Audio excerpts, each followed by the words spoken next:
wasn't addressed and then taught within the lessons. So my first thing that I want to start with you is start with the end in mind. Once you have looked through that assessment, you know the question types, you know these standards that are addressed in those question types, and those standards always tie to the Tennessee State standards. Then I want you to go through and think about what are things that students might not understand, what are misconceptions, depending on the school that you're in, what is the content knowledge that they might bring to the table versus the things that they don't know. So any of those vocabulary misconceptions or content misconceptions. And then I also want you to know what standards are being addressed in that assessment or in that unit. Because then when you get into planning your lessons, you can be really intentional as the teacher and think about how you want to present that material to students so it's digestible and that they can understand it. But then also, you as their leader, you are really making sure that you have all the pieces that they need to the puzzle so that they can be successful by the time they get to the assessment at the end.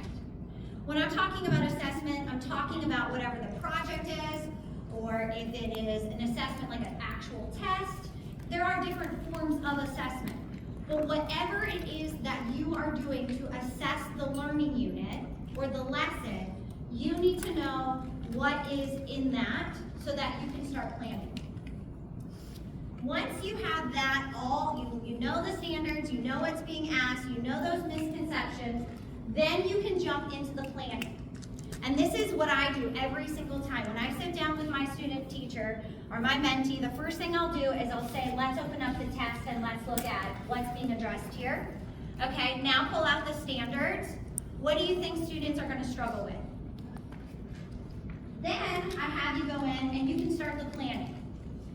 So you can start breaking this into chunks of how are you going to get to the end. We don't expect people to be able to master it all in one piece, or get, you can't just give them the exit ticket or the test and think that they're going to score a 100. Now you can break it down into those bite-sized chunks. So then I'm going to start thinking about what standards are being addressed, and then I'm going to start thinking about the skill and activity I want to align with them, and I am writing standards from the objective, not from the content or the skill. And I'll hit on that a little bit more in just a moment. Then I always start with my mentee. These are the 3 things I want you to master in your plan first. I want you to have some kind of opening, work time, and closure. So when you think of a lesson, how are you opening up that lesson? Is it a fun activity for the older grades 3 through 5? As if you rotate classes and you have different sections, maybe you have a walk-in work or a bell work. It has all these catchy names. If you are just transitioning from one subject to the next, how are you doing that transition? Is it with a song? Are you going into like that do now work? What are your routines there?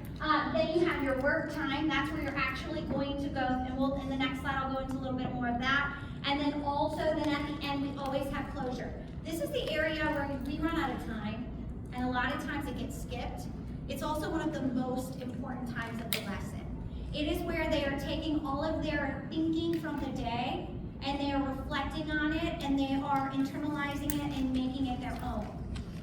Come up with some kind of routine in your lessons that you can streamline. For example, I might have some guiding questions, or I might have some questions. Okay, it could be, there's reading. You can look at the different things like 1, 2, 3. Like, what's one thing you pulled from the lesson today? What's 2 things that you weren't sure about? It could be something simple like that, or maybe it's a question. Reflect on your learning today. What was one thing that you struggled with? Or maybe what's one thing that surprised you? It could be a reflection piece. Do not skip over it. Maybe you tie it back to the objective, the learning today. Hey, this was our objective at the beginning of the lesson. Turn and talk with your partner. What's a way that you met our learning target today? Do not skip the closure. It's so important that we don't. And even with time, I know time is one of the biggest hurdles we have as educators, but make sure that we're always going to the end and we're doing some kind of closure and debrief, and we're bringing that lesson to an end.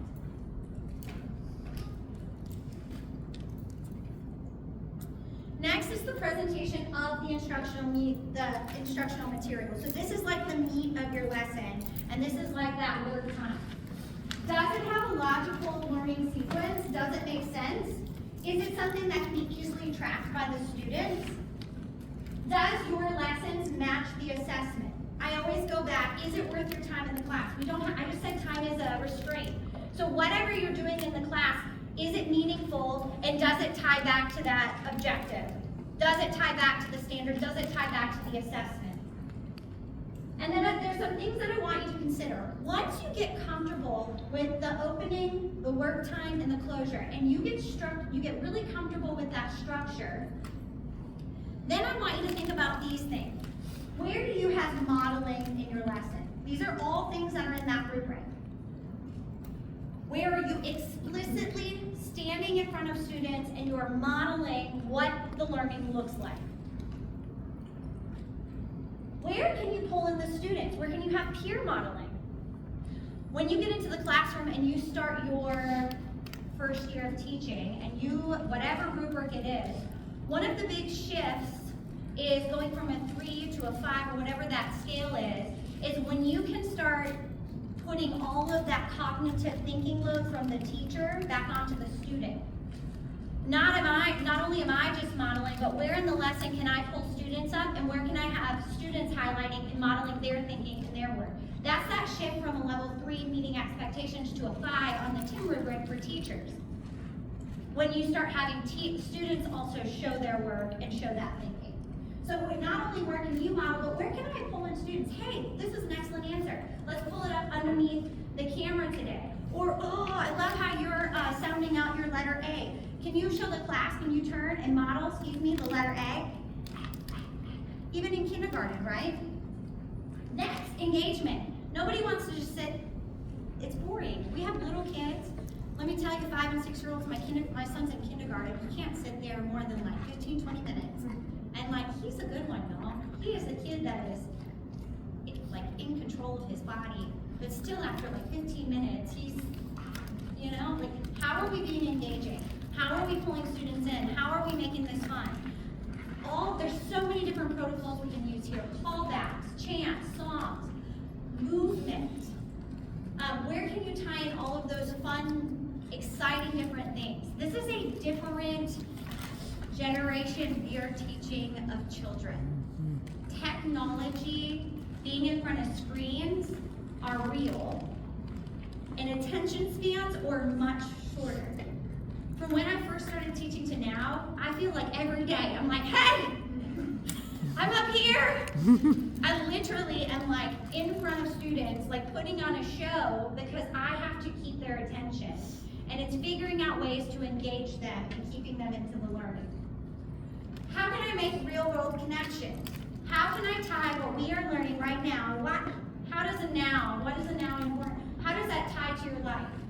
And I always think of 3 things when I'm talking about connection, real world connection. How does it connect to the text we're learning? How does it connect to your life? And how does it connect to the world? So self, world, and text. It can be any of those connections. Think about that in your lesson. Scaffolding. We have all different types of brains and all different types of learners. Are you making sure that in your planning, are you addressing all of those different needs?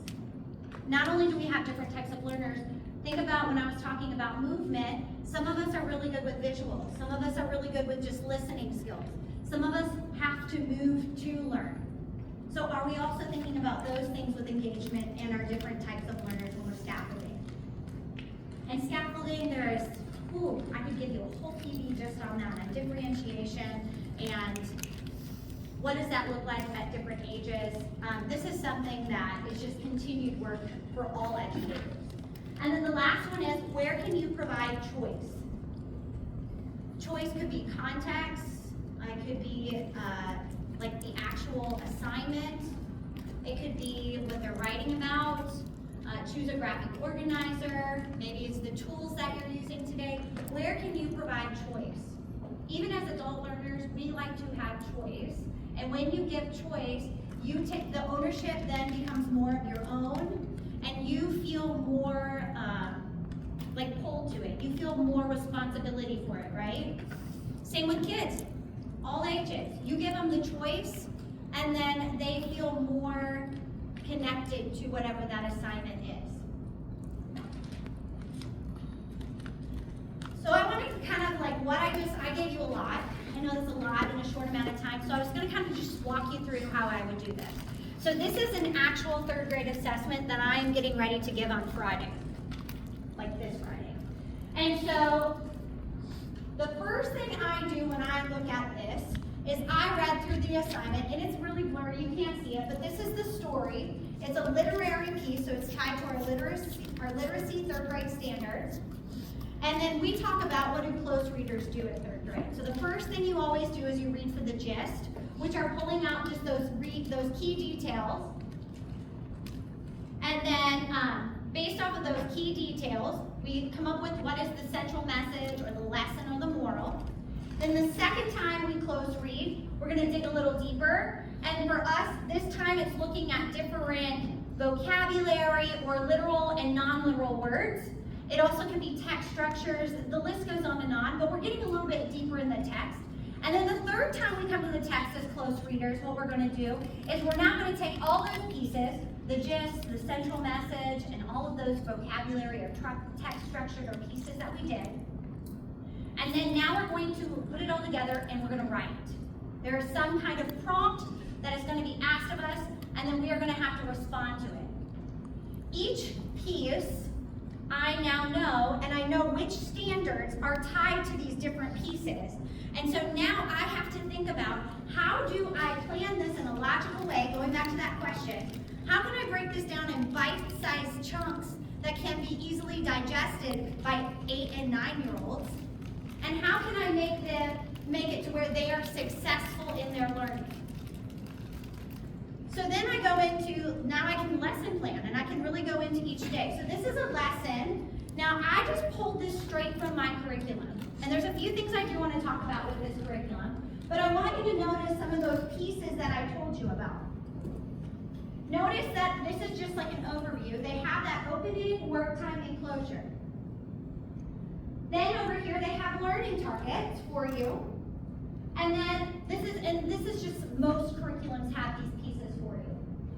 And then they tell you maybe like an exit ticket, or they give you some suggestions on what you need for that formative assessment. Every day you teach a lesson, no matter the age, you need to have a formative assessment. Formative could be observation. It could be an exit ticket. There are so many different ways, a long list of those formative ongoing assessments. And that's just giving you that quick snapshot. Is the kid mastering the day's work, the objective for the day, and are they on track to do well on that assessment? I also want to point out that oftentimes curriculum, the objectives, please don't just copy and paste them, and here's why. A lot of times they are tied to content and they're not based off of performance. So what I mean by that is if you look at this one, it says determine the gist. Where in the Tennessee State Standards does it talk about the gist? Nowhere is the answer. This is a specific term used by this curriculum company, and it is something that they will be doing within this lesson, but it is not tied to my standards. So notice how I changed it. Well, it's at the bottom. But I change it to now tie with the standards, and what it says is I can recount key details in order to determine the central message of the story. I know these by heart because my learning targets are the same every year. They're tied to the Tennessee State Standards, and I'm literally taking the verbs and the verbiage from the Tennessee State Standards, and I have rewritten them to where they make sense for children. I can also take this learning target, and now it can go multiple times throughout the school year. Every time we're working on central message or I'm working on recounting details, I'm using the same learning target. I'm not recreating it. So that's why I say that they need to be based, I said don't do them based off of content or whatever the activity is. Like, we're gonna do a turn and talk. I can do a turn and talk.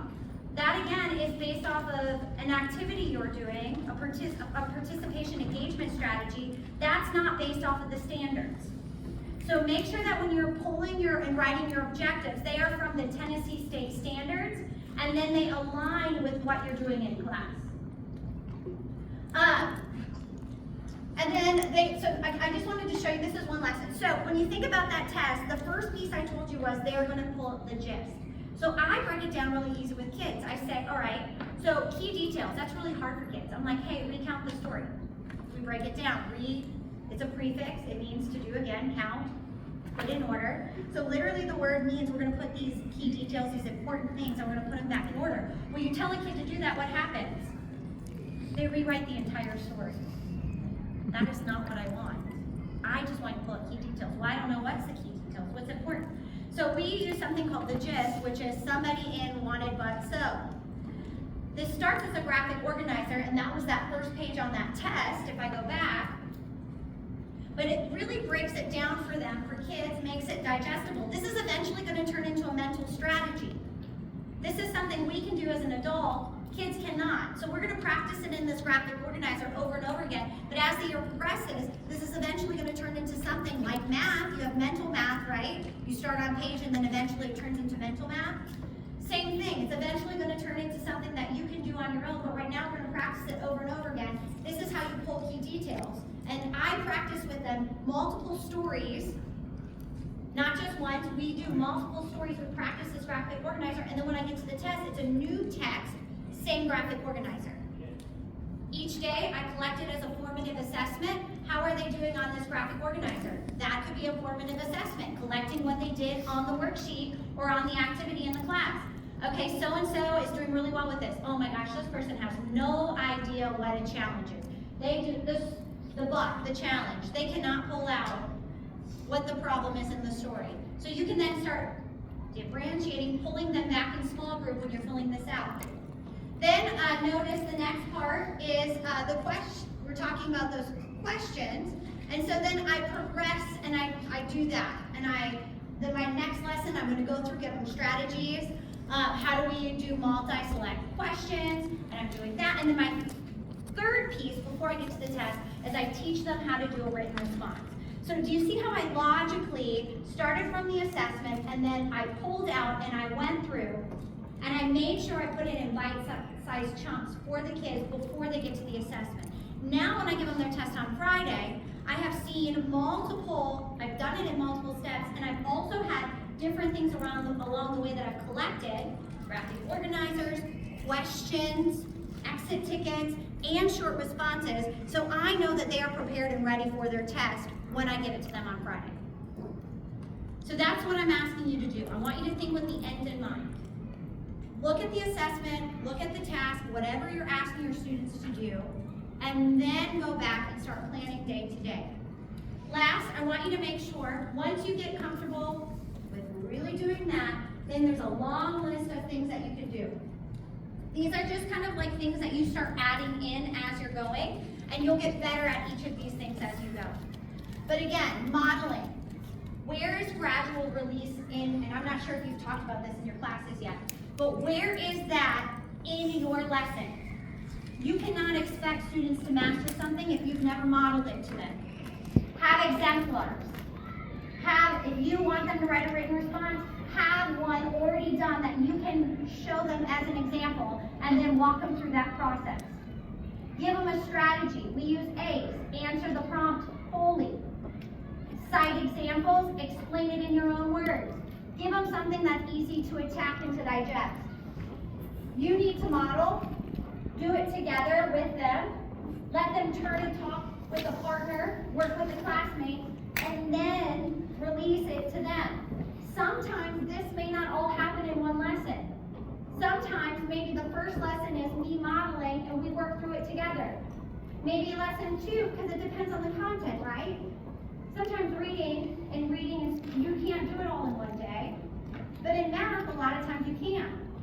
So maybe another day, I model again, and we get through, okay, let's do it as class, now turn with your partner, and eventually you get to the assessment where you're doing it by yourself. Then think about all those engagement strategies, turn and talks, talk to the person in front of you, get a pinky partner. There's so many different ones. Maybe you're using those different protocols. Oh my gosh, the list goes on and on.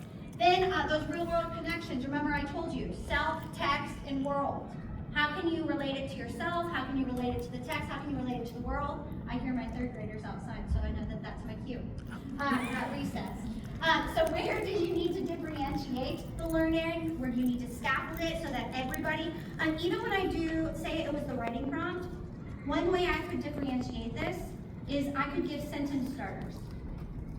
Hey, not everybody needs this, but I know some of us, remember we were talking about breaking down the prompt and what the question is asking us? I want you to look. Here I have some sentence starters to help you. You just go in now and find the details and put it in, whatever the information is. So now they're not thinking about, oh my God, what was the writing prompt again? What's the structure of it? Now they know the structure. You gave them the structure, they just have to put the content in. Think about, these are different ways you can scaffold. You can scaffold the content. You can scaffold the process to get there. You can scaffold the product. And that's where a lot of times where you'll see like different reading passages, like based on their reading levels, things like that. Or you can even scaffold the learning environment itself, like the physical environment, pulling people back to the small group, or maybe it's your partnering. You can do homogeneous partnering, or you can do hetero, where maybe you have like a stronger learner paired with a student that needs a little extra help. And then the last one, and I can't stress it enough, figure out where in your lessons can you give student choice. All right. I went over, forgive me. Lots of information. Can I take questions, or do you want to? I just want to say that everything that she has said today and how it looks breathing in her daily, and she literally showed you what she's covering right now. But all of it is aligned to both the ATR and our lesson plan template. So she was able to give you advice. That second square, which is second rectangle, which is on measurement, she gave you such great advice of how to be a critical consumer of the curriculum, right? Because that's what we're doing. That's what we're doing in our work. Questions for Ms. Moorhead. We're going to recap Ms. Moorhead by, I think some folks were using this and then some were just wanted to take a bunch of just notes, which I respect both, whatever you decided to do. So we're going to recap it. Does anyone have, what do you have for your lunch this morning? No worries. I have some more now. So any questions for Ms. Moorhead? Lots covered. She was very concise, but she took her knowledge and her expertise from curriculum planning, but wanted you to know what it looked like through her lens on a daily basis. Great job. It's wonderful. Do you have any recommendations for like scaffolding to like learn more about how we can do that? Because like I'm in intervention, so I'm in SPED. I feel like I need more help in it. So do you have any recommendations like literature I could look at, or like? There are so many books and resources and things out there. Also, I'm going to just be very honest with you. This is a challenging thing. It is something that is hard to do, and be patient with yourself. And there's no right or wrong answer because it all depends on the learner, right? Like one scaffold, I can't just say, here, this is what you need to do, because then it also depends on the kid and what they need. Whenever in doubt, I mean, Google, but I'm sure that they have tons of books and resources and things that they're going to share with you when it comes to these different pieces too. But just, I don't know, that's not a very good answer, but it could be the content. Maybe you differentiate, you give them sentence stems, or in SPED it's interesting too because sometimes students can't write, so then maybe they verbally give it to you. You know, that's a differentiation.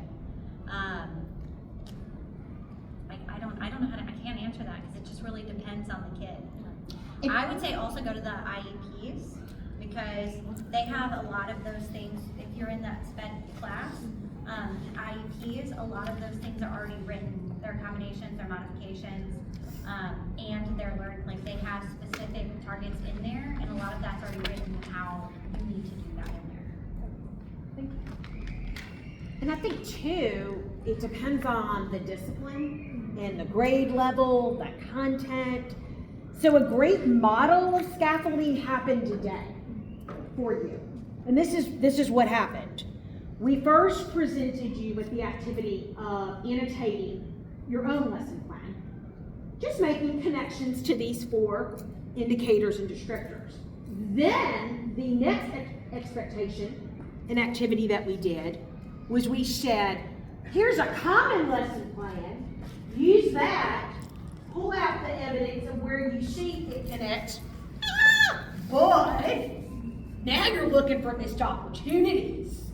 So see how that scaffolding there, you did one step and then we went a step further, right? And it was different and there was differentiation pattern there. By design, don't think we were intentional. You first used your own lesson plan and then you used the common lesson plan, right? So that's a perfect example. We're always as we're trying to call out in our practice with them so that they can see it and know what it looks like, right? I think if anything today, hopefully lots of great seeds were planted, and maybe on this organizer or maybe in your notes, through her presentation, you learned about things that you want to know more about. That's what we do as educators. That is the mark of success. When we can plant seeds and folks want to know more, they're curious to know more. So that's really my hope too, from hearing from this morning. And you were at the beginning of it, right? You're just now starting this. Just like my students, I wouldn't expect you to be able to nail all of this the first time you do it. Remember I said, start with the assessment and then just start with opening, middle, close. Start there, get really good in that, then move to the next part. Like that seed you want. Maybe yours is differentiation. Maybe yours is modeling. Maybe yours is engagement strategies. Like pick that one thing and like kind of then do a little bit of reading and research on that. Such great If advice. not, you're gonna be overwhelmed and take a baby step. Absolutely, and we're just aiming for proficient. By May, Yep. it's September. We trust the process, we trust the journey, Ms. Moorhead, and so let's give Ms. Moorhead a hand. Thank you for being here. You'll have a fabulous year with us. It was so nice to meet you. Thanks. Thank you so much.